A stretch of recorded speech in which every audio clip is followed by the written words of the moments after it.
स्वागत है आपका PLN न्यूज़ में। आपके साथ मैं हूं शादाब काज़मी और अभी समय हो रहा है 1:29 और अब तक का जो अपडेट है वो आपके सामने लेकर हाजिर हूं। आपको बता दूं, सबसे पहले गाज़ीपुर लोकसभा से शुरुआत करते हैं। तो गाज़ीपुर में समाजवादी पार्टी के उम्मीदवार अफजाल अंसारी 43,339 मतों से आगे चल रहे हैं। आपको बता दें 2,29,955 मत अफजाल अंसारी ने अब तक की मतगणना में प्राप्त किए हैं। और वहीं पारसनाथ राय जो भारतीय जनता पार्टी के उम्मीदवार थे गाज़ीपुर लोकसभा से, उन्हें अब तक मिले हैं 1,86,616 मत। इस तरह से 43,339 मतों के साथ अफजाल अंसारी गाज़ीपुर लोकसभा में लीड कर रहे हैं। वहीं बहुजन समाज पार्टी के उम्मीदवार की बात करें अगर, तो बहुजन समाज पार्टी को गाज़ीपुर लोकसभा में 81,834 मत अब तक हासिल हुए हैं। इसी के साथ अब हम चलेंगे घोसी लोकसभा में, और घोसी लोकसभा का जो अब तक का अपडेट है वो हम आपको बता दें। 44,347 मतों से राजीव राय यानी समाजवादी पार्टी घोसी लोकसभा में लीड कर रही है। आपको बता दूं 1,44,110 मत हासिल हुए हैं अब तक राजीव राय को, और इसी तरह अब तक अरविंद राजभर को, जो कि NDA के उम्मीदवार हैं, उन्हें मिले हैं 99,763 मत। इस तरह से 44,347 मतों से राजीव राय घोसी लोकसभा में लीड कर रहे हैं। और बहुजन समाज पार्टी के उम्मीदवार बालकृष्ण चौहान जो घोसी लोकसभा से चुनाव लड़े, इनको अब तक 59,156 मत मिले हैं। इस तरह से समाजवादी पार्टी गाज़ीपुर और घोसी लोकसभा इन दोनों जगहों पर अच्छी मार्जिन से लीड कर रही है अभी। अब चलते हैं सीधे गोरखपुर, और गोरखपुर की सीट का भी जो अपडेट है वो मैं आपको बता दूं। रवि किशन जो NDA अलायंस के उम्मीदवार थे गोरखपुर लोकसभा से, इन्हें अब तक मिले हैं 2,87,862 मत, जहां 36,515 मतों के साथ भारतीय जनता पार्टी के उम्मीदवार रवि किशन गोरखपुर से लीड कर रहे हैं।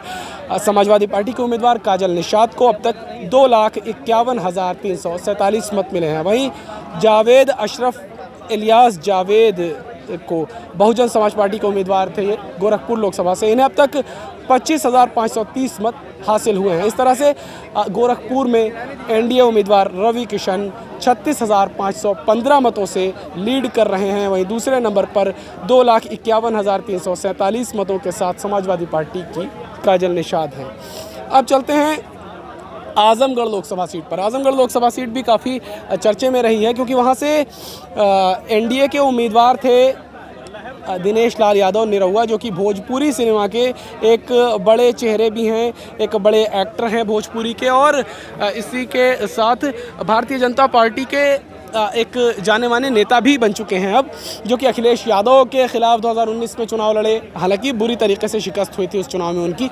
उसके बाद उपचुनाव में दिनेश लाल यादव धर्मेंद्र यादव के खिलाफ चुनाव लड़े थे और चुनाव जीत कर आजमगढ़ लोकसभा से सांसद चुने गए थे। और एक बार फिर धर्मेंद्र यादव से मुकाबला था दिनेश लाल यादव निरहुआ का, जिसमें अगर अभी तक का जो अपडेट है 1:32 हो रहा है अभी, और अब तक का जो अपडेट है उसके मुताबिक 1,75,258 मत हासिल करते हुए धर्मेंद्र यादव निरहुआ से 81,072 मतों से आगे चल रहे हैं। आपको बता दें अब तक 94,186 मत मिले हैं आजमगढ़ लोकसभा में दिनेश लाल यादव निरहुआ को। वहीं बहुजन समाज पार्टी को आजमगढ़ लोकसभा में अब तक 57,808 मत हासिल हुए। इस तरह से समाजवादी पार्टी आजमगढ़ लोकसभा में भी 81,072 मतों से लीड कर रही है। और आसपास की तमाम सीटों की अगर बात करें तो मुझे लगता है सबसे ज़्यादा मतों से जो लीड कर रही है समाजवादी पार्टी, वो यही सीट है आजमगढ़ लोकसभा की सीट, जिस पर दिनेश लाल यादव भारतीय जनता पार्टी के उम्मीदवार थे। अब बलिया की सीट की बात कर लेते हैं।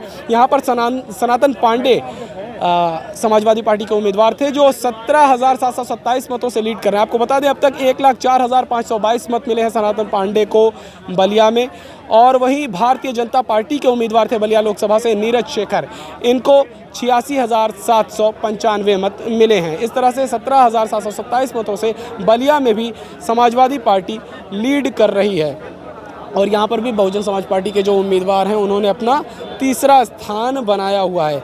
अब सीधे मैं ले चलूँगा आप लोगों को जौनपुर की सीट पर और देखेंगे कि आखिर जौनपुर में किस तरीके का परिणाम देखने को मिल रहा है। आपको बता दें बाबू सिंह कुशवाहा समाजवादी पार्टी के उम्मीदवार थे जौनपुर लोकसभा से, जो 17,538 मतों से लीड कर रहे हैं। अब तक बाबू सिंह कुशवाहा को 1,25,780 मत मिले हैं। वहीं अब तक की काउंटिंग में कृपाशंकर सिंह जो भारतीय जनता पार्टी के उम्मीदवार थे उन्हें 1,25,780 मत हासिल हुए हैं।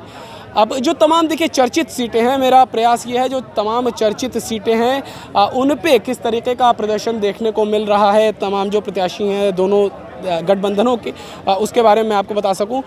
अमेठी ये सीट काफ़ी चर्चा में थी, यूपी की सीट जहां से राहुल गांधी ने चुनाव न लड़कर दूसरी लोकसभा से चुनाव लड़े और उनके न चुनाव लड़ने पर स्मृति ईरानी और भारतीय जनता पार्टी की तरफ से यह भी कहा गया कि राहुल गांधी डर के भाग गए। लेकिन कांग्रेस ने यहां से उम्मीदवार दिया था किशोरी लाल को। कोई इतना बड़ा चेहरा नहीं था ये कांग्रेस का, लेकिन किशोरी लाल का जिस तरीके का प्रदर्शन देखने को मिला, यहाँ पर स्मृति ईरानी किशोरी लाल से 71,172 मतों से पीछे चल रहे हैं। आपको बता दूं 2,55,277 मत हासिल करते हुए 71,172 मतों से किशोरी लाल लीड कर रहे हैं अमेठी लोकसभा में। वहीं स्मृति ईरानी को अब तक 1,84,105 मत प्राप्त हुए हैं।